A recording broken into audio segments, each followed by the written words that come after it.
عملت لكم المرة دي طريقتين للبانيه في فيديو واحد، تنفع للي ما بيعملش دايت وتنفع للي عايز يعمل دايت.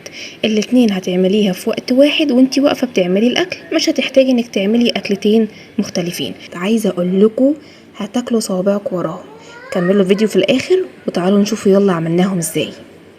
طبعا البولة دي يبقى احنا كده هنعمل تتبيلة احلى اكله انا بحب اعملها قوي. وعايزه اقول لكم انا جربت تتبيلات كتير جدا ليها، احسن طريقه اعتمدتها وبقيت بعملها دايما في كل مره.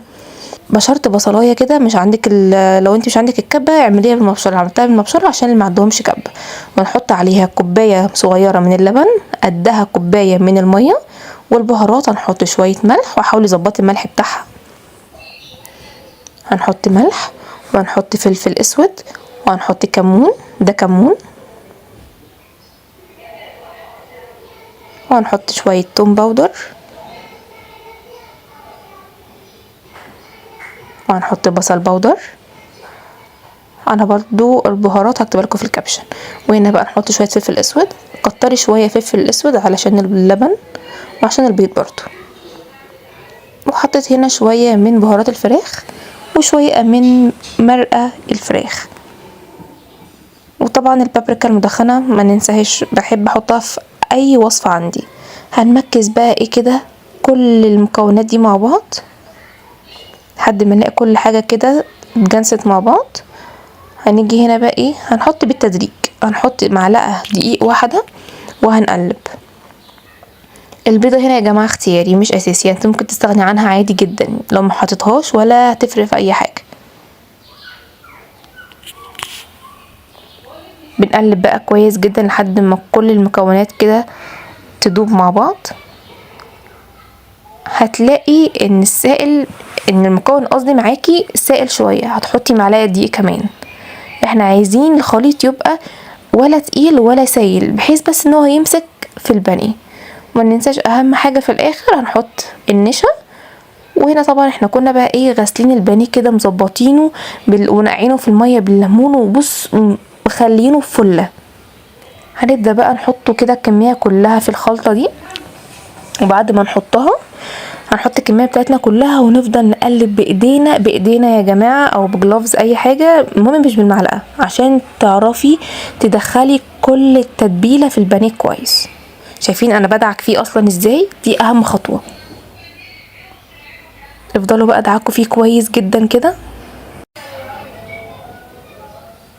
لحد ما تلاقوا ان مفيش قطعة بانيه ما خدتش ولا شربت من التتبيلة.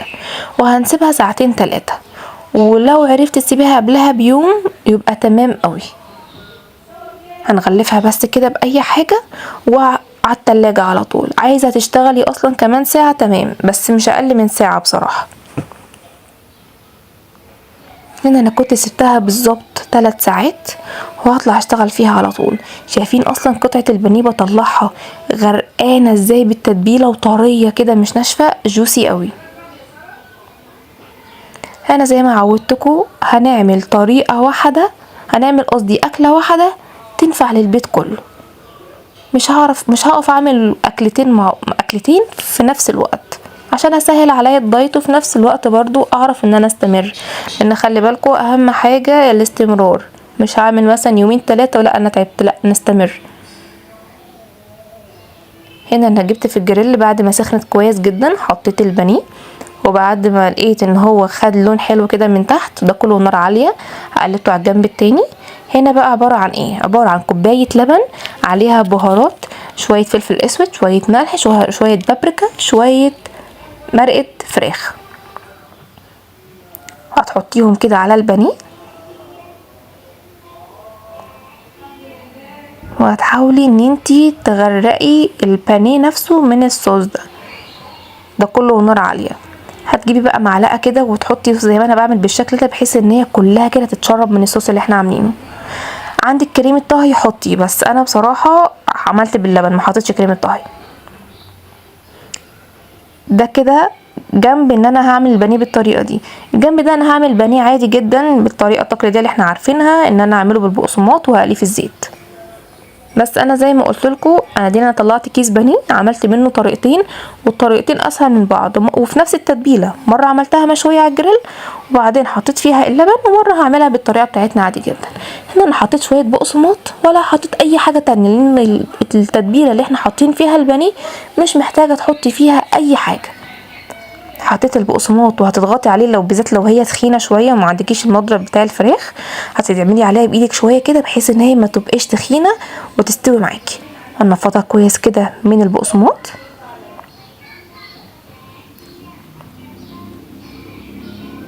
هعمل الكميه بتاعتي كلها بالشكل اللي انا قلت لكم عليه ده.